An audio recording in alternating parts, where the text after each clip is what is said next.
How did you qualify for badminton? What do you have to get there? I think there is a lot of power in that kind of joy and taking the pressure off in that way. This podcast is brought to you by Redwings Horse Sanctuary and Equilibrium Products. Hello everybody, hope you're doing okay. Happy Wednesday. Happy Wednesday. How you doing, Rhi? What have you been up to? It's been quite a quiet week, to be fair. I feel like you've got more to talk about because, you gave me a little tease before we jumped on. But yeah, it's been a good week. Harley and I were just having fun, hanging out. Yes. I have to say, so we were in Manchester last weekend watching the football with my partner. It was like his Christmas present. So I was catching up with badminton sort of in the days after. And I have to say, there's nothing quite like watching that cross country. And I know we had the conversation in our last podcast about, the top lines and whatever, but there is a lot to be inspired by in some of the horsemanship and the positions and the horses. Like they are very smart and quite incredible pairs, and so I felt quite inspired when I got back on Harley, and I was like, I'm gonna make sure I've got a good connection and I'm gonna help be his mentor, and I felt quite pepped up. It was quite nice. Yeah, but that's the thing. Look, there is difficulty with the top of the sport. We will not pretend like there isn't, and there's a lot of conversation that goes around about the condition and that kind of thing, but I've never produced a horse to 5-star level. Mm-mm. I can't say I have.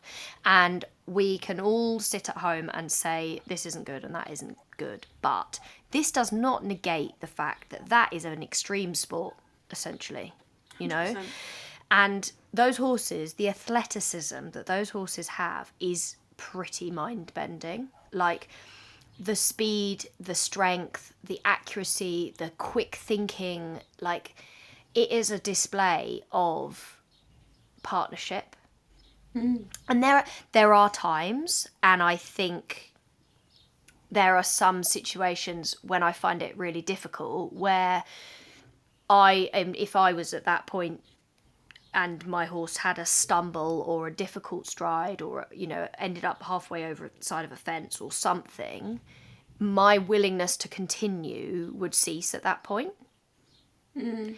And that's, I think, sometimes hard because there's such a competitive element to it that then that's the moment when I find that difficult. Mm. But these horses are serious athletes, and to have got to that point, they have got to be unbelievable, right? And that is inspiring to watch. You can't deny that, definitely. Yeah, and I definitely saw some riders, who obviously their horses weren't having the best time or whatever, or they were double checking them, and then a few of them pulled up, and that was, I think in years past that wouldn't have been quite as, not acceptable, that's not the right word, but maybe it just wouldn't have happened as much. Whereas now I think people are quite cautious. And also, there's also the point of like, I've already got 20 penalties. Do I really want to go around this really big track, or do we want to reroute, as the commentators say, somewhere else? So yeah, that was interesting. And then Harley and I have got a clear round coming up at home, and then we're going for a pole clinic this weekend, so we're just getting out and about. Yeah, he's 7 now. Did you say that? How's the growing element? Has he finished? Do you think he's settled down again? Yeah, settled down again. I've been looking at his body. I was looking at it today actually and thinking he looked like he'd settled down a bit, and he feels a bit like he's settled down again. So that's sort of interesting. I've got physio's been. I've got the saddler coming out pretty soon, like in the next couple of, I think it might be next week actually. So that'll be interesting to see how she templates and whatever. See what's actually changed, because sometimes we can perceive change and it's not happened. Yeah. Like, oh yeah, definitely different, and actually their body looks exactly the same when you put a template on them. Yeah. So I've got a few things to talk about. The first one is so random but hilarious, and it made me giggle, and I thought that people on the podcast might enjoy it. This might not land, but who knows. I saw a video of a large male orangutan tying a knot. He was given a piece of material, and he was tying a knot in the material around his neck like a cape. Oh, okay. I was like, where's this going? Oh, no, don't worry. Not sinister. Hilarious. And he then, it was remarkable. He was, twisting it round and then tied it in a knot and then twisted it around, tied it in a double knot.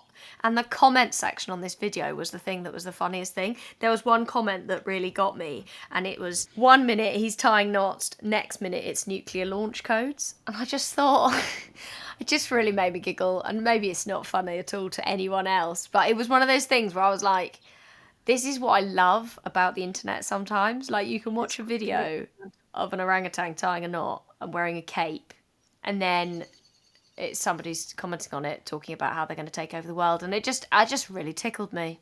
Evidently, you haven't laughed a single time since I've told that story, so we'll it's not funny. No, it was the nuclear thing. It kind of threw me off because I don't know what nuclear launch codes are, and I was trying to work out in my head, is that a negative thing or is that well, basically, the like the president of the United States, which is terrifying that he's the person in control, is the person in control of the nuclear launch codes. Only very high-powered individuals. I've got it. Okay. Yeah, well, because he's an orange orangutan, I understand the joke now. But also, no, it wasn't even the link. It wasn't even the link between Trump looking like an orangutan. But sorry. I'm really pleased that you've brought that to the podcast now, because everybody now knows your political stance on the American president. You know. What sidebar? I call Harley Big Orange. I call Harley Big Orange on the channel. Yeah. Someone DM'd me the other day and was like, I got really confused for a little while because I thought you were talking about Trump. And you'd be like, Big Orange is doing this. And I was like, no, not that one. Not that one. Oh, wow. Anyway. What a pity, isn't it? Wouldn't it? It's a shame to be a famed president for the colour of your fake tan. But anyway, there we are. Indeed. Okay. Dead silence. Carry on. There was another funny moment this week where you had a question, didn't you, from somebody? And I just think the way that our WhatsApp conversation went was very entertaining. Oh my gosh, I can't remember this. Yeah, well, I'm going to read our WhatsApp conversation out onto the internet. So here we are. Okay. What did I say? So hi. I've just. I've just caught up with the podcast and I heard you mention in episode 12 or 13 that you were collecting topics for the next podcast season. I'm continually in awe of how both you and Miri manage your time between work obligations, life obligations and horses. Could you please talk about how you proportion your schedule? Maybe even instances of when the proportions were not working and had to let some element of something go. I'm curious of what a pie chart of your day or week looked like comparing horse-related activities to non-horse-related activities. There's lots more to the email. Yes, I remember now. The conversation went like this. Hang on, I've just lost it. I replied, saying, ha ha ha ha ha. How do we say we don't? We just get stressed. And Rhi was like, ha ha. Well, that's not true. I do loads to make sure I have time. Full livery, plan my clothes the night before, plan Harley's week, live by my calendar, blah, blah, blah. And I just thought, this is so, like, we are a type A and a type B relationship, right? You are, is it type A that's like the super organised? Yeah. I am type B, utter chaos, nearly swore. Like, living by the seat of my pants, hope that for the best that I have enough time at the end of the week. And I just thought it was so funny because you were like, well, obviously I'm the most organised person on the earth. And I'm there just like, well, I just get really bloody stressed. In my defence, it wasn't until you just reread that to me that I realised that what you said was, we just get stressed. I thought you wrote, we just don't get stressed. And I was like, that's not a good answer, Miri. Oh, well, anyway, I actually think then at the end of it, I just commented afterwards saying, definitely good discussion point. And then thought, I'm going to talk about this. Yeah, that was funny to be fair. I like that question. But as a type person, I would. Yeah, of course you would, because you've got loads of things to tell her. She said a pie chart and my brain fell out my ears and I thought, what? No. There's Rhi with a pie chart on her phone. She's got an app that allows her to divide her time up into a pie chart. You are organised though. Well, I try. Bit of a Tetris life. I saw a TikTok. I keep getting High Rocks TikToks. I got semi-interested. Not that I ever want to do one. They look horrendous, but I keep getting them now. Horrendous as in very difficult, not horrendous as in a horrendous activity. And I saw this one TikTok from a guy that said, my toxic trait is treating high rocks like my job and my job like my side hustle. And I was like, that's literally every equestrian ever. Like, think about the amount of times, I mean, maybe not for you because it's your career as well, but like where you just Tetris your whole schedule so you could get a ride in or whatever, you know? Wild. Literally. Yeah. Yeah. Well, that was one of the things I wanted to talk about. And then the last thing, and buckle up, kids, I've got a soapbox to stand on, is I had a couple of conversations with people this week, and I have this consultation service, and people can come to me and talk about the problems that they're having. And a few times this week, people have said to me that they're having trouble with a mare. The horse is really having a hard time, and she's showing lots of pain signals, and there's somebody else, so one of them is a lone person, and then the other person I think had a coach that said she's just being a mare. Right? And this really offends me, and it bothers me on a really deep level, and I want to use an analogy to explain why this is so problematic. Because do you want to know the worst part, I think, is that often the people saying, oh, she's just a mare, is a woman. Yeah. Yeah. Right? So, I have written some notes. Go on. I need to say this. Imagine a woman shows up to work in clear physical pain. Maybe she has endometriosis or is recovering from something. She's exhausted, short-tempered, reluctant to engage. Instead of being offered support or rest, she's told, you're fine. Stop being dramatic. This is just what being a woman is about. I mean, that literally happens though, doesn't it? Right? And it actually does just happen. And I think that this runs deeper than the problem. I'm going to keep reading and then we'll dive into it a bit. Sorry. Then she's forced to give a presentation, lift heavy boxes, or work overtime because her discomfort is dismissed as typical female behaviour. Right? Now imagine the same scenario applied to a mare. She's pinned her ears, she's twitching her tail, reluctant to go forward and flinching when you put her saddle on. Instead of being listened to, she's labelled just a mare and made to work anyway. Both the women and the mare are being ignored when they communicated pain, expected to comply regardless, and punished or dismissed when they object. And I spoke to my partner about this, and I said how much I was feeling very jangled by it, like I was really feeling affected by it. I think this runs really deep. And this is the mare trope, oh, she's just a mare, is also because women are just a woman. Yeah. But as women, You're so emotional, you're so dramatic, yeah. As women, we are responsible for this when it comes to our horses. Now, as in, no, that's maybe not the right thing to say, but we need to do better.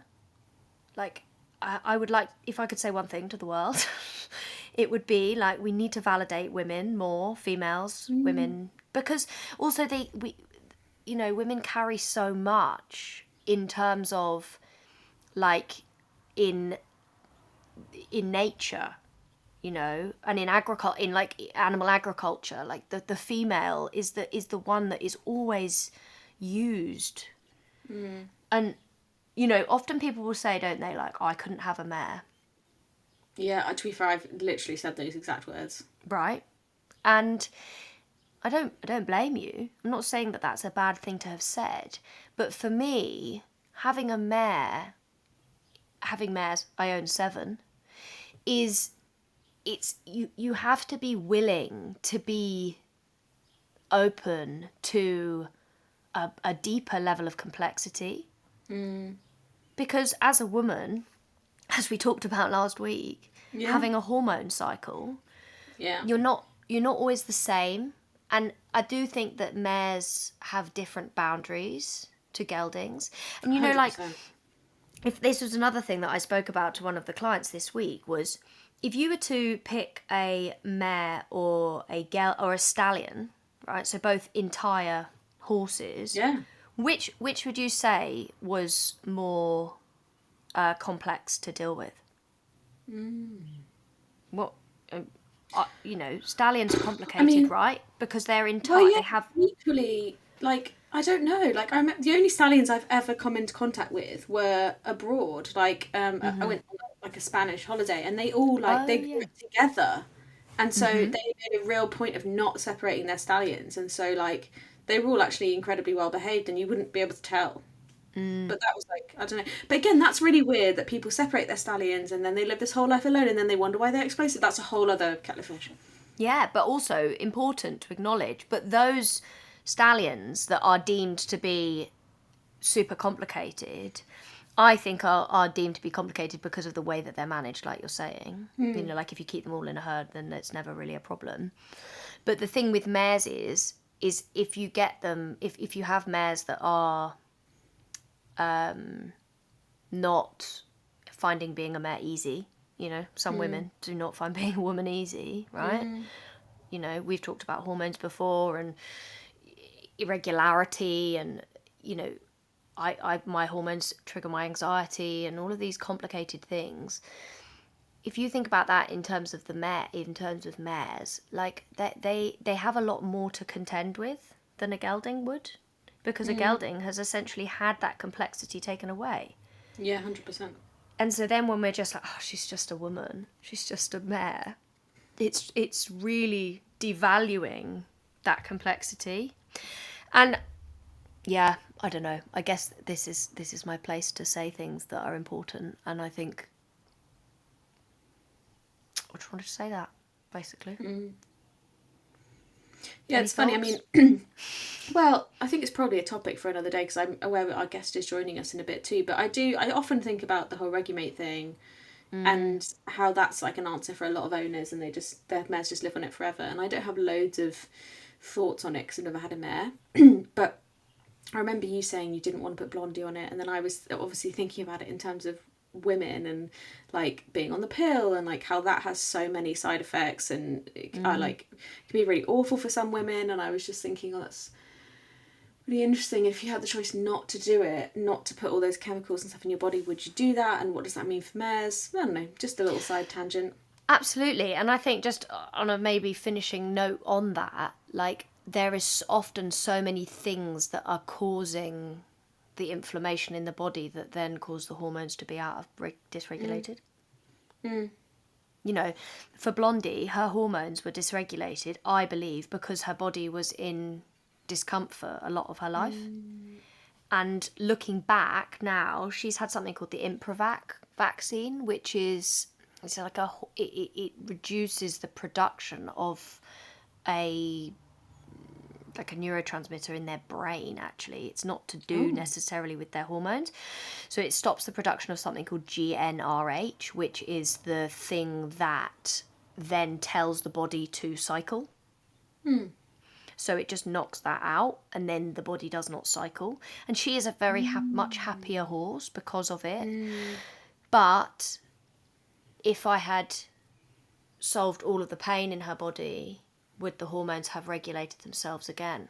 I don't know. It's not a forever thing, the Improvac. You have to keep doing it. So there may come a time where I decide to not keep doing it. She may never it can inhibit their fertility. But for a horse as complex as Blondie, I do think it was the right thing, the right choice to make as such for that time, because I had to break the cycle. And that's common for women too, is like, having to break the cycle of a constantly bad period, basically, like having really bad periods. I learned something really interesting recently. When they say, I lost my periods when I was really out of sync or lost loads of weight or was really, really stressed, or whatever it is. Often it's actually not, you do lose your period, but you've actually lost your ovulation. So your cycle. Yeah, so like the whole cycle. Yeah, that it's makes not, sense. That makes sense. sense. You probably wouldn't be fertile in that time. Yeah, that's right, because your body's just like, we can't have a baby at this time, so we're just going to hold these eggs back, which is smart. So smart. Our bodies are amazing. Yeah. Our bodies are amazing. Yeah, remarkable things. And they are to be cherished and loved and given space. I love Told that. you I had a lot to say on that. It's cute. So, joining us momentarily, you probably have seen from the title, so this is the big build-up that you didn't need, but we, thinking about badminton, and a couple of years ago, a lovely little cob went round badminton with their owner Morven. I think I've pronounced that right, but we will check with her. And so we wanted to speak to her and find out all about how they got there and what it was like to be at Badminton Grassroots with a 14-2 cob. Because I was going to say, she went round grassroots. She did go round grassroots. She didn't jump the 5-star on a 14-2. There have been ponies that have been round Badminton 5-star. There was a really small one. I can't remember what it's called, but I remember there being a really tiny one. Anyway, that's that. So yes, and we're really looking forward to having her and just hopefully being a little bit of an inspiration, because I think sometimes it can be hard to know how to get somewhere like Grassroots, you know, like as in, and so we want to talk to her about the process and also hopefully, you know, give you guys a little bit of inspiration for what a maybe not typical, did some air quotes, pony would look like when they are really nailing it, really sporty. I'm going to look up the 14-2 sport horse that went round. The pony from okay, cool. While it's uncommon for a pony to compete at 5-star level of the badminton horse trials, there have been notable examples of smaller horses succeeding in the sport. For instance, Patrice Phileas, ridden by Ailey and Olivia Haddo, competed 5 4-star longs and finished at badminton in 2008, demonstrating the potential of smaller horses. It doesn't say how big that horse was. How big was... Oh, I swear there was one who was like 15 something. Headley Britannia, Lucinda Fredericks Road. That might be the one. Maybe. I remember Headley Britannia.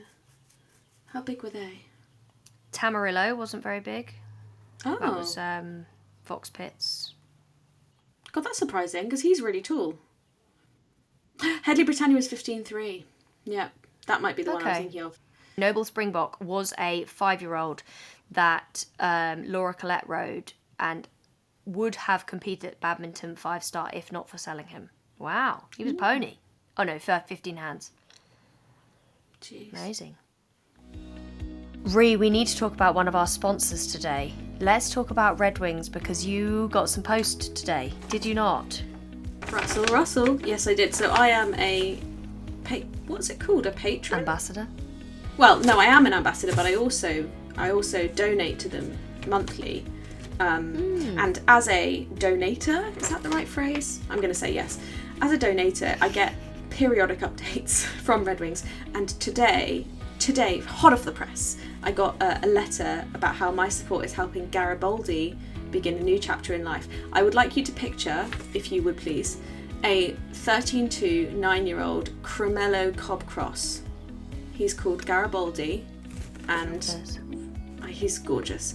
And Redwings have said, thank you for supporting Redwings with a regular gift. You are helping to give a future to horses and donkeys that they could not have otherwise enjoyed.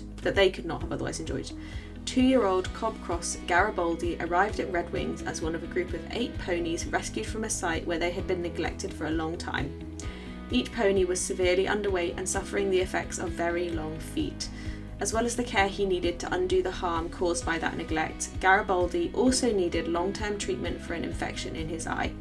Your donations have helped to give every day of care for Garibaldi since he arrived at Redwings and to reach a point where he is ready to enjoy life in a new guardian home. So he is actually, I'm going to share his page because he's actually, you can apply for guardianship of Garibaldi right now. And yeah, he's just very sweet. And actually, we've been working in the background with the Redwings team. We're going to go and visit them in July, Miri and I. We're going to spend a couple of days with their team. They're putting together a great itinerary. We're going to obviously share it on our social media and just get really deep into how they help their horses and donkeys and ponies. And I'm very, very excited. It's going to be so great. Do you think that all of those ponies have got names like a biscuit? I hope so. They often do that, don't they? When they come together. I was thinking, because he's a Cremello, I was thinking he maybe could have been called Custard, like custard cream. Hello, Morven. Welcome. Thank you. Yeah, lovely to meet you both. Thanks for having us. Lovely to meet you too. Thanks for joining. No, thanks for having us. Sorry. She's invited us to her house, and we're now all in her front room. We're not move in. It's fine. It's fine. Yeah. If we were to move in, where would we be moving to? Because you have got a Scottish accent. Where are you from? North Ayrshire in Scotland. So generally, if I'm telling people, I'll tell them that I'm south of Glasgow, Okay. because nobody knows where Ayrshire or North Ayrshire is. And then if they know where Glasgow is, then I'll kind of narrow it down and say Ayrshire, then North Ayrshire, and then get a wee bit closer. But normally I lose people by the time we get to Ayrshire. So Got it. Far away is what yeah, I got from that. miles away from everyone. So. Yeah, long way away from us. Morven, would you like to tell us a little bit about your story, basically, like why we've asked you to be on our podcast? Obviously, the title will give it away a bit, but you went to Badminton Grassroots with a very special pony, didn't you? Yeah, so I got Mikey when I was 13, he was 12, and we saw him on Facebook for a loan pony, and don't think I'd competed above 50 centimetres maybe with my first wee pony, because he was like just not a very good first pony. Still got him because nobody else would want him basically. As in, he would like bolt off with me. He ran me under a tree on purpose, like so that I would get taken off his bum. So that was great fun. But we went down to view Mikey for a loan, and just from the first moment of being on him, I just felt kind of like safe on him. So went a gallop along this beach, and the beach was like a mile from the sand dunes to the sea. And bearing in mind, I was coming off of a pony who bolted, and yet with Mikey, I was happy to just go along the beach. So we had him on loan for 6 months, and then the opportunity came up to buy him, so we obviously did. And yeah, so that's now, I've had him for 10 years this year, I think, if I'm counting right. So essentially grown up with him. And then we started doing BE in, I think it was probably 2018, did a couple and a ticket. I think I'm honestly like it's going back so long now. Don't worry, no one's fact checking you. Yeah, please don't fact check me because everything that I say might be like wrong by a year or two. But yeah, so did a couple of BEs, and then like we totally didn't plan on being competitive, if that makes any sense. Like I didn't buy him to event, didn't buy him to even show jump. Like I think when I went down to try him, I think we tried 2 cross pulls, like literally just twice on each rein, did a cross pull and was like, yeah, we'll take him, have him on loan. Yeah, so basically started doing BE and kind of accidentally realised that we were kind of good at it. Dressage has always been, well, not always, I did get shouted at by my instructor for years to be like, is he round enough? And I would go, well, the fact you're asking probably means that no, like he's not. But yeah, so started doing BE and then qualified for badminton in 2022. We qualified and rode in 2023. Yeah. I've got a question. How did you qualify for badminton? What do you have to get there? Well, again, please don't fact check me on this because when I qualified, it might have changed since then. But I know at the time, yeah, you can't come to me for advice because I will tell you that I'm not entirely sure, just in case it goes wrong. But yeah, so we qualified at Blair horse trials.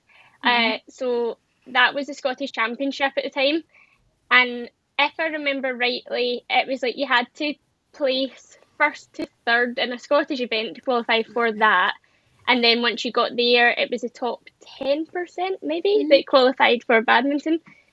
But I think now so it was like a qualifier as such. Yeah. So fine. I had to qualify for Blair, and then at Blair the top 10% qualify. I think now Blair's done, or well, Blair's not even a thing anymore. It's now moved to Scone Palace, I think. I will have a question at the end of all of my sentences here because I'm not entirely sure, but I think the new qualification route is that it's like a league across the Scottish events. So once you've done 3 events, you're part of the league. And I think if I remember rightly, the last time I did it, it was the top 45 in the league got to go to the Scottish Championship, and again the top 10% would qualify from there. And there will be people listening to this who heard you say that you used to do like 40 centimetres with your previous horse, and then you went from that to obviously a few years later doing BE. So did you do unaffiliated in between? Did you kind of just build up your confidence, or how did you get from doing that to BE? Yeah, so when a Dancer was my first pony, and then I had Mikey. I've still got both of them, I'm just collecting. But Dancer I did pony club with, and and he was genuinely infamous at the pony club. Like, everyone knew of Dancer as being the pony that would bolt off with me. At pony club camp, I would go from my ride, which was like here, and just go across the field and join a ride over here, and all the instructors just knew that there's Morven on Dancer coming tanking up the field with no control, no brakes whatsoever. So pony club was great in the sense of, like, it taught me that you just kind of had to hold on and, like, try and get your pony to stop, essentially. But then once I got Mikey, I continued on with pony club at that point. And we also did some unaffiliated stuff, but we did the pony club areas. And I think we went down to championships for dressage, but we did qualify for dressage, show jumping and eventing in 1 year, and then it was cancelled, which was just typical. Because like, after all that work, and I was like, oh my god, we've done it, we've qualified, and then it got cancelled because of bad weather, which I thought that was a Scottish thing, having bad weather, but it was rained off down in Cheshire. So so we just did a lot of pony club and unaffiliated stuff, and then I think once we were kind of, I think, to be fair, it got recommended to me that, like, why don't you do a couple of BEs, because to me at that point, BE was like, oh my god, only good people do BE, and like, I was there on my little hairy pony and like doing unaffiliated stuff, and it didn't necessarily feel like what I should be doing, if that makes sense. I know that's really like a ridiculous way to look at it, but that was just how it felt to me at the time. And then so we did a couple of BEs on a ticket, and like, did relatively okay, and then we did have time penalties cross country because I didn't have a watch and I didn't know what a watch was essentially at the time. Like, I obviously knew what a watch was, but not for doing cross country. Doing that, yeah. But yeah, so we just kind of progressed from pony club and unaffiliated things, and then, to be fair, I was about to say we then started taking it a bit more seriously, but I'm not entirely sure that I've ever taken it seriously. Like, I will go in and demolish an entire show jumping course and just come out and laugh at the fact that I've just went and done that. So never really been a serious competitor, but definitely a wee bit more serious in the days of pony club and getting tanked off with my little 13-hand pony who wouldn't jump a jump. And so, can you tell us a bit about Mickey, because he isn't your, like, you know, but like you said, you were like, oh, I'm a hairy little pony. Like, he has like proper feathers, right? Like, he's like, yeah. What breeding is he? Do you know what breeding he is? He's not registered to any breed. He wasn't passported until he was 3, if I'm correct. So not 100% sure. We bought him as a Dales pony though, and he definitely does. I think he like 100% had Dales in him. I'm not sure if he's like 100% Dales. He might be. I've no idea. I genuinely wish I could clone him. If I knew exactly what his breeding was, I would get another one and another one. Well, you don't know. For cloning, you just need some of his hair. I know, but have you seen the price of it? Like, I'm joking. I'm not joking, but I'm not joking. I have googled this, and it's like 80 grand or something to clone a horse. So I'm just not anyone quite wants in to that give more than position. maybe 80k. Set up a GoFundMe, yeah, for Mikey 2.0. But yeah, I would honestly, I would have a million of them. How old is he now? He'll be 22 now, so he's like an actual old man. I know. So how old was he when you went round badminton? He was 20, yeah. Wow. He was a wee old man, and he was like, at that point, so he's not got all of his feathers anymore. I had to cut them off because he was itching at his legs, which was quite a sad day for me because I love his feathers. Like, I just thought they were so cool. And see, for about a week after, I kept going, that's not my pony. Like, where is my horse? Like, and when he had his rug on, he looked like he had somebody else's legs underneath the rug versus him above the rug. It was really strange. So I've got used to the lack of hair now. But yeah, he was 20 when we rode at badminton. That's kind of remarkable in itself, I think. Very impressive. We spoke about retired horses and older horses on the podcast last week, and I think that is testament to what love, care, devotion, hard work can look like. And you know, I mean, look, natives are tough, right? Like, you live in Scotland, you are well aware what tough looks like. And I think that's, like, that probably is part of why that's been possible, maybe, to have a 20-year-old pony to go around badminton like that. But God, what an inspirational person you are, Morven. Like, to be fair, I think credit needs to go to Mikey for like the inspirational thing. I like, honestly, it's not me. He's like just been a wee gem of a pony, so it's definitely his credit.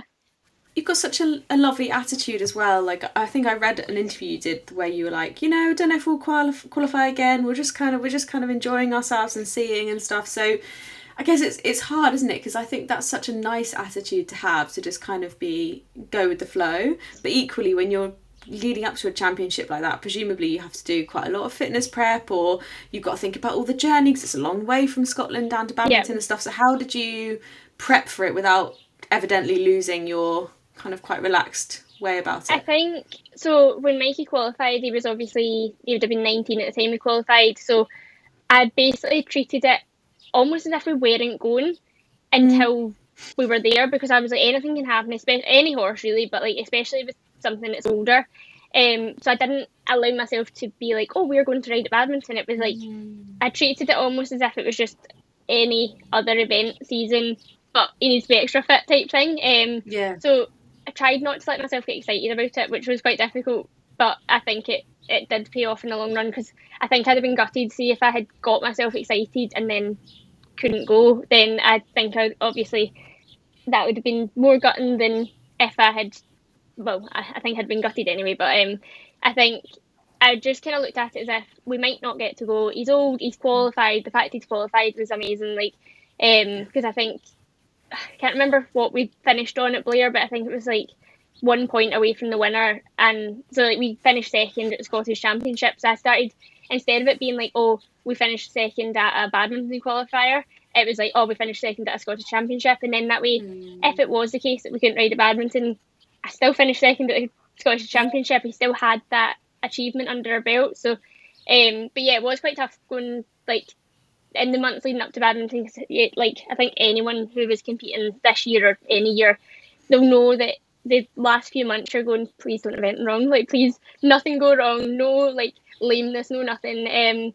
And as well in Scotland we've got the great fact of the weather, and I know like down south it's not necessarily much better, but we were fighting with mud and rain and everything, trying to get out and go and do gallop work, but the fields are too wet to even canter in. So just a lot of going to the beach and booking out the racing gallops and things to like get things done. Going to the beach. That's so cool that you got to do that. Like, what a dream. I live in quite a boring part of the world in that respect. Like, we can't go to the beach very quickly or anything like that. Really? So the fact Just going to the beach to... The beach is half an hour away from me. Like, I feel like we're half hour away from anywhere. So it was actually nice. 2 weeks ago. I don't even know what week we're on, but it was my birthday a couple of weeks ago, and obviously so badminton was my 21st birthday. I was riding around the cross country on my 21st birthday, which was like just mental. And then last year we actually won the event that we were doing on my birthday, and I was like, what am I going to do this year? Like, Mikey's got asthma now, and I'm like, I'm not eventing, but like, what am I going to do? So we went to the beach, and it was just nice and relaxed, but still got to spend it with wee Mikey. Oh, that's so nice. I think as well, like what you were just saying there about how the last few months is like really difficult. And I think we were talking a little bit about like how unbelievable the athletes are that go around badminton or any of these big events. And I think regardless of whether you're jumping 130 cross-country fences or whether you're jumping 90 centimetres or a metre, like the amount it puts on a horse is a lot. Yeah. And so like you say, like getting there, but also really I think you did something really great as a coach. You know, if you were a client of mine, I'd be like, you know, you've really nailed the idea of process over product. Like being so in love with the process of it that the product is literally just like a bonus, because otherwise it can be pretty disheartening, right? But if you're in love with the process of it, regardless of whether you get the product, that's really powerful. Yep, and I think that was something that I've really learned over the years, because we had a few kind of like near qualifiers for badminton, and it just seemed to be that every badminton qualifier was where I went and did something wrong, like whether that was like in the dressage or in the show jumping. And I think it is just the pressure you put on yourself. So I did have a few of those where you're going, oh, we might qualify for badminton, and then you would go and ride like a sack of tatties, and like I would genuinely just come out and be like, why did I just do that? I know how to ride, and I know how to do it. And so you would be kicking yourself and be absolutely gutted. But I think by the time that we qualified for badminton, I think I'd almost written it off, because I was like, Mikey's 19, we're probably not going to qualify. We've like not necessarily missed our chance. I wasn't looking at it as a negative thing. It was just like, it's okay, it doesn't matter. And then we went and qualified, and I was like, oh my god, I need to get unfit for badminton now. Like, you need to keep us going. I love it. That's a big one, isn't it? Putting that pressure on yourself. I used to feel a lot. We talked about it. We did a whole episode on competition, but I used to put a lot of pressure on myself, and then I've realised much more recently, having done a load of work on like myself and regulation, like how actually that the pressure isn't necessarily the thing that helps. It's almost like the learning about like reducing the pressure and being part, like enjoying the process of it, is what gets you the results. So Yeah. what a wise person you are, Morven, for your I mean, age. I'm not that wise, because when I went down to badminton, I did put the pressure on myself in the show jumping, and I think we had 4 poles down in the end up, but I actually ended up having a coaching session and a couple of hypnotherapy sessions after it, because it was like, Really? show jumping for me, I don't know why, I've never had like a fall show jumping, it's just always been something absolutely terrifying to me. I would rather gallop at a cross country fence than go into a show jumping ring. But by I think number 4 in the show jumping, like my hands and everything had went numb, like I couldn't feel it, it was dead tingly. So I don't know what I was doing. That poor pony was probably going, can you just let go of me and let me jump? Like, I know how to do this, could just stop. But the poor boy was probably just wondering why I kept making him take poles down. So I don't have that wise attitude when I'm sat on the horse about to go into a show jumping ring, but when I'm thinking of it as like theoretically, I know that I shouldn't be putting the pressure on myself, because I know it doesn't benefit anyone, but I hate show jumping. I've always hated show jumping. Interesting. If I've got a question that I think Rhi wants me to ask, well, you could ask this too, Rhi, but like going to grassroots with the Harley, would that be a goal? My friend keeps telling me, she's like, he wants to event. But for me, like, this is slightly off topic, but the idea of jumping 90 just makes me feel sick. Like, any 90, it doesn't even... And Badminton Grassroots, it's not like it's just 90, as you'll know, Morven. Oh my god, no, it's definitely not. Right, it's big, it's wide, it's like up to height, and I just think it's terrifying. And I would love to... I have said to my coach, I uttered this in my lesson, that a hunter trial or a little, like an unaffiliated one-day event would be really fun. But at the moment, maybe I'm where you were when you were jumping your 40 centimetres, that's me.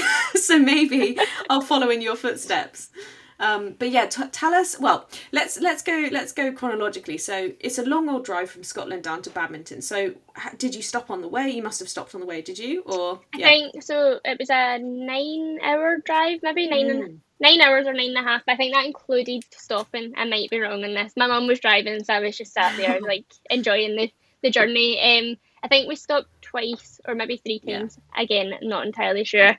But yeah, we generally, for going anywhere like long drive, we would stop every like 3 or 4 hours, like 4 hours at like the absolute max. Maybe it's 2 hours. I don't know. I would actually need to bring my mum on to be like, where did we stop? And she will still remember to this day how long we were in between, because she had it all planned out. And we basically, I think we had like a map before driving down. We essentially had like a map of where we needed to go, and we had like the wee stop off points and things to know exactly where we were stopping, rather than just going, oh, should we pull in at the next service? Like, we knew exactly where we were going, which again was 100% down to my mum being organised. I was just sat there being passenger. Oh, I bet she was so proud, like doing all that prep, being like, okay, I'm going to get the map and we're going to do this and we're going to do that. I love that. And then did you arrive a couple of days before? Like, how does it work? Did you obviously you have a stable on site? Yeah, so we I don't know whether it's always the case, but definitely the year I went, the Scottish competitors were allowed to arrive a day early, which I thought was really good, because obviously, like, we were travelling, I think we were 9 hours, but there was a girl that was from, I want to say John O'Groats, which is like the furthest north point, so she was driving all the way down, so obviously that extra day for the ponies to recover was really good. And it also meant that because we all arrived a day early, we were all parked next to each other, so we had this wee like Scottish camp going on of like just us, and then like we all got to know each other a wee bit, because it was people that, although we've maybe seen each other in passing at competitions, I'd never actually spoke to them. And then now, if I'm ever out at an event, you see them and you're like, oh hi, how you doing, how's it been, all that type of thing. So it was really nice to have like met people that you then would meet again, because even if I met people that were from England, there's a very little chance that I would have got to meet them again. I would maybe see them on Instagram and that type of thing, but you don't get to meet people face to face the same way as you do if they're from up here as well. I love that. Kind of imagining the ponies at night being like, whereabouts are you from? Oh, from Ayrshire. Where are you from? Glasgow? Been there. I know, to be fair, Mikey was from like the Borders to begin with, so he was actually Berwick on Tweed, so he was an English pony to begin with, so I don't know what his accent would be like. It's probably some morph in between the two of them, but I wanted to give a shout out to Equilibrium this week. It's been quite hot in the UK, and I have been very lucky, both Rhi and I were very lucky to be given the opportunity to test some Equilibrium products. And I've been testing the Tri-Zone brushing boots. They're really simplistic. They've just got 2 Velcro straps or 3 Velcro straps, depending on the size. And we went out for some training today, and I had 2 horses and a lot of kit with me because I have online lessons.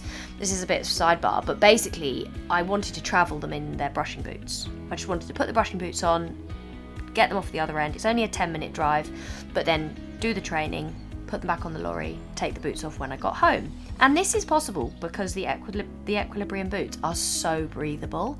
And even after, so one of the horses has separation anxiety, so both horses come off the lorry at the same time. Even after like an hour and a half, and then the journey there and back, neither of them had sweaty legs. Yeah. And that is just really unheard of. And I think the lovely thing that I really, really appreciate about Equilibrium products is they're scientifically tested, and that is just so rare. Like, there's a lot that goes on in the horse world that's kind of a wish and a prayer, and Equilibrium just are not that. So if you are looking for science-backed technology for your horse, then head over to the Equilibrium website and check out the full range. If you were to give, if there was somebody who was, they had, say Rhi was keen, what advice would you give to Rhi from where she's at? So she's going out to clear round, she's having a lovely time with her 6-year-old young horse. What would be your, He's 7 now. 7-year-old? Is he? He just had his birthday. Why did I think he was a few days 6 before this yours. year? Oh yeah. That's me not paying any attention. What advice would you give to Rhi?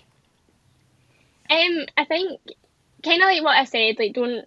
It's really hard to actually put into practice, but don't put too much pressure on yourself. I think the other thing for me that kind of for any competition was that there will always be another competition. As long as you both get home safely, that's the important thing. And like even if you go out and you get eliminated in your dressage because your horse jumps out the whiteboards, it's okay. You've still got your horse. You can still go again, like next weekend or the weekend after. And I think like so for something like badminton, I know obviously there's fewer opportunities because you need to like get to the qualifier and then qualify, and then there's the actual badminton in itself. But I think even at that, it's like nothing is more important than the fact that you get to go home with your pony at the end of the day. So the fact that even if you have to wait another year or another 2 years or 3 years, you can still go, you can still get the other chance of doing it. And at the end of the day, if you don't manage, then you would hope that you still had fun in the journey. I know it sounds really cringy, but like if you're not enjoying it to the point where not qualifying is what makes you like, or qualifying is the only thing that would make you happy, then you're probably not enjoying it. You're probably not enjoying the event in itself. So I think as much as like badminton is an end goal for people and people really, really want to do it, and I totally understand that having been there, and it is like this amazing place and amazing achievement. I think the main thing is that like if you get there, then it's a bonus, or it should be, to the rest of the things that you're doing as well. I think. I think that's a lovely message about horses in general. Like being with horses, like if you took it really right back to like the essence of it, like just being with horses is such a privilege that actually like getting to ride them is like this wonderful thing, or getting to get to a show or getting to do that is such an achievement. Like obviously, you know, the energy ramps up the harder the thing is that you've got to do, but that's such a great way of looking at it. I think lovely. I love that. Me too. So Mikey is 22 now, and you said he's got asthma, so you're not eventing anymore. So what are you up to with Mikey now, and what are your, if you have plans, because you also seem like you're seeing what you're doing, but what are you up to now, and what are you thinking of doing? Funnily enough, I'm actually the most stressy person in the world. I don't know how I managed to get this like portrayal of myself as being like easy breezy, but I stress about everything, I overthink everything. But I think when it Welcome comes to to the like club. horses, even you could overthink every scenario and they will find something that you haven't thought about. I don't know how they Yes. manage it, but they come up with new things. So I think at the moment his breathing is good. I genuinely touch on wood, but this time last year though he hadn't been diagnosed with asthma, so I'm not 100% sure how he'll be when it. I was going to say when it gets warmer, but I live in Scotland, so there's a good chance it might just rain all summer. But at this point, that actually might not be a bad thing. So at the moment, if his breathing is or continues the way it is, then he might be okay to event. I'm not planning on eventing because, like I say, I've got no idea. But the way I'm kind of looking at it at the moment is to see how he gets on, see how he goes over the summer, and then potentially like get him out to some dressage, show jumping, maybe a few unaffiliated like hunter trials or that type of thing. Because as much as I love BE and I love the kind of culture of BE and I do genuinely enjoy the events, it's obviously expensive. And if I then pay a membership and pay my entry fee and then the day before his breathing isn't great, I'm not going to even take him to do a dressage test. Like he's just not going anywhere. So then it's a lot of money to lose out on if I'm not 100% sure. So I think we'll stick to potentially aiming for an unaffiliated, which means I will need to actually go and get my pony fit again. But yeah, I don't know. I think we're just going to take it and see. And something that I think I have got a wee bit better at though is almost treating it like I did when I was like 13, 14 and just being like, oh, I'm going to go and ride Mikey bareback today. Oh, we're going to ride with no tack. We're just going to do this fun thing rather than it always being a, right, what event are we coming up to? What do we need to do before that? It's just like, I'm just going to go and, like, I had a side saddle lesson with him the other day just because you can. Like, there's no reason not to do. So, yeah, just having fun. I think that is such a powerful thing. We've talked about this on the podcast, and it comes up for me a lot now when I'm at the yard. It's just like, what about all the things that we did when we were, to your point, 13, 14, when we weren't thinking about our position and the stirrups that we were in, and you know this and that and these big goals, and we just did it because it was fun. I think there is a lot of power in that kind of joy and taking the pressure off in that way. Yeah, definitely. Yeah, I know, because I didn't think about anything. So even when I was younger, I would get on and like my girth might not even be tight, but I'll go and gallop across the field because like, so what? Like, it's fun. Yeah. I am still that person. Yeah. Me and my girth. The girls that work for me, they're like, Miriam, you just did a whole hack. Your girth isn't even touching the body. And I'm like, yeah, but the saddle fits and the Equitex is good, so it's totally fine. Don't worry about it. Don't need it. Got good balance. Morven, I wanted to ask you, when, so you became quite a sensation, did you not? You and your little pony. Viral cob. Yeah. Viral turbo cob. Was he, you know, I'm no doubt the phrase the cob that can and stuff was batted around a little bit. Can you tell us what that was like? Because it was a couple of years ago, so you were 20, like you say, you were 21? Yeah, I just literally turned 21 on the day of badminton. So I think when I went down to badminton, I think I had about 200 or 300 followers because I had literally made that account to post on for myself to look back on and like what we were doing before badminton and at badminton type thing. It was genuinely never meant to go any further than that. And then I think there was one of the days when we were at badminton, I looked at my phone and I was like, 2000, is that right? Like, wow. I'm pretty sure this wasn't. And then I was like, no, hold on a minute. I literally had 200 followers coming down here, 300, I can't remember. And then it was just like messages and like people saying, oh, well done, we saw you. And people like had sent me videos and I was like, what on earth is this? Like, why is this happening? And then there was one of the days when I was still down at badminton and somebody who works for BE phoned me and I was like, why? Like, they didn't phone me, they phoned my mum because I am still a child in an adult's body, so it's my mum's number that's on the BE like stuff, and like it's all still hard. Like even now, like I'm 23 now, and if I'm ever doing anything with BE, you best believe it'll be my mum's name and address and phone number and everything that's on it. So yeah, so like they phoned and she was like, Morven, like this phone's for you, and I was like, what do you mean? Like so it was really like just a bit surreal, like people talking about it, people messaging me and all that type of thing. And like I say, that account was genuinely just meant to be for like me to go, this is what we're doing on the lead up to badminton, we're at badminton, this is what we're doing after badminton. And that was kind of all I thought it was going to be. And then I had this, not necessarily pressure, because like I don't necessarily think it felt like pressure, but it was like if I post anything, people now know who I am. Like, and I'm not sure I like that feeling of like, if I post something, it's not just a nobody now. It's like, oh, that's Morven, she rode at badminton. Like, so it's a bit of a strange feeling having that thing of like, oh, if I post this, what will people say or do or think about it? So even now, I think I have some advice for you though, mm-hmm. and a question that will lead to the advice. Why do you think that people were sending you those videos and wanted to follow you? Because my little pony has hairy feet and he was cool. So I think it was just like a bit, I think people as well, I think it was a bit of a shock factor. Like, I think even watching some of the other people that rode down badminton, like at the same year that I was there, and like in the warm up of the dressage and everything, it was these lovely big warm bloods, thoroughbreds, like what you would think an event horse looked like. And then there was little Mikey, who is 14 too, and like half of him was hair at that point. So I think coming around the cross country course, it was probably like people were watching and it would just be like, lovely horse, lovely horse, lovely horse. Oh my God, what is this coming? Like, why is there a hairy pony coming on this cross country course? And I think because he then went and he did jump clear at badminton, it was like, I can't believe I've just like witnessed that. Even me riding him, I was like, can't believe we've just done that. So I think there definitely was a shock factor element of that, and people just being a bit, I don't know, amazed by the fact that this little pony had went and done that. I think people were really inspired by you. Yeah. Yeah, 100%. Because as well, there are probably more people that own Mikeys than there are people that own the big flashy ones. Yeah. And so, you know, just a bit of validation for you as someone looking at it from the outside. Like, that's why people were following you, because they were inspired by what you were proving was possible. And when you post now, you should be proud of that journey that you've been on. Like, you know, people aren't following you to judge. They're following you because they love to see what you're up to and what he's doing or whatever it might be. So hopefully if you can gain something from... Yeah, I know, I think I am quite bad for me. that. It's the same way though. It's like, you know that if you post something and it gets 1,000 comments on it that are all lovely and positive, but there's one person that says, oh, why did the rider do this? Or why is the rider pulling on the reins? And it's like, you're watching the video going, when did I pull? When did I pull? Like, what part are they talking about?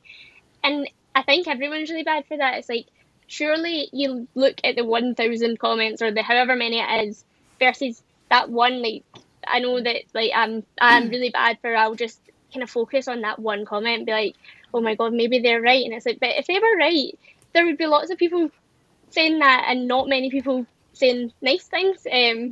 So I know I definitely do need to like reframe it. But well, I think it's very complicated for horse riders, because it's not as simple as, you know, Mel Robbins has this like let them let me theory around like letting people say what they want, which is true, and you can absolutely do that. But I think what you've just picked up on there is when you're a horse rider and you get that criticism, it's not just criticism about you, you're wrapped up then in the emotion of the welfare of your horse, and obviously no one wants to be doing the wrong, quote unquote, wrong thing.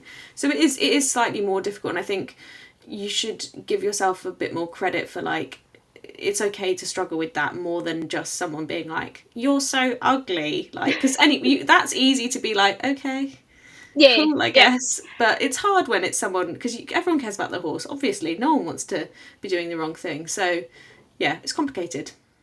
Do you think that you would maybe get another Dale's pony to go eventing on? Unless I can miraculously save up 80 grand and get him cloned, I don't think I'll be getting another one. But I would genuinely, like, if I had the money, I would get him cloned right now and just have 100 little Nikes running about the place. So love that. Oh, that's so nice. Oh, well, thank you so much, Morven, for joining us today. It's been a real pleasure to have you, and I think you've been more inspirational than you probably could ever conceive. Yeah, I love this. I love if this is the next generation's energy. This is great. I think it's wonderful. We'll share links to your Instagram. No pressure to post, obviously, but if people want to follow on whenever you choose to say anything, we'll share links. And yeah, thank you so much for joining us. We'll keep an eye out on what you get up to next. Yeah, thank you. How nice was that? I really enjoyed that. I love that she didn't know that she was an inspiration. Well, yeah, and And I was just thinking, I was like, gosh, I do like all this, I put in all this effort and all this work with like the gym and all this preparation, and I think a lot to do my little tiny cross poles.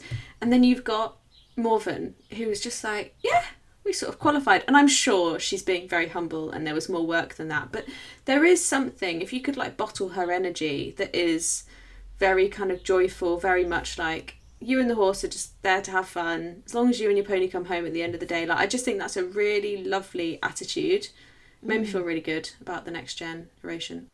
Yeah, I agree. And I think it's, you know, a healthy dose of both is good. You know, I think you're fantastic and I don't want you to stop, you know, being as careful as you are.